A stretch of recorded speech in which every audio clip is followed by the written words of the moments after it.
ಲೇ ನನ್ನ ಮಾತು ಕೇಳೋ ಒಂದ್ಸತಿ ಸೆಕ್ಷನ್ ಕೊಟ್ಟು ಸ್ಟಾಪ್ ಮಾಡು ಅಂತ ಹೇಳಿದ್ನಲ್ಲ ಅವನಿಗೆ.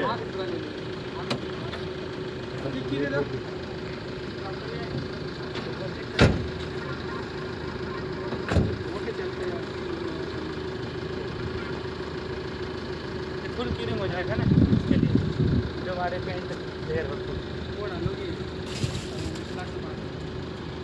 चलो सर लेट हो रहा है। 6:30 ರನ್ ಮಾಡ್ಬೇಕು ನೋಡಿದ್ವಿ ನಾವು.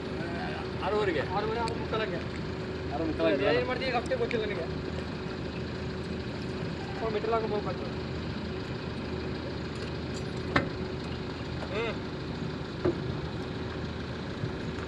ಹೋಗ್ಬಿಡು ಗಾಡಿ ಹೋಗ್ಬಿಡು ಹಾಕೊಂಬರ್ತೀನಿ ಮೆಟ್ರಲ್ ಕೆಳಗೆ ನೋಡೋಣ. ವೇಟ್ ಇದನ್ನು ಕೊಡ್ತೀನಿ ಒಂದು ಇಲ್ಲಿವರೆಗೆ ಹಾಕೊಂಡು ಹೋಗ್ತಾನೆ.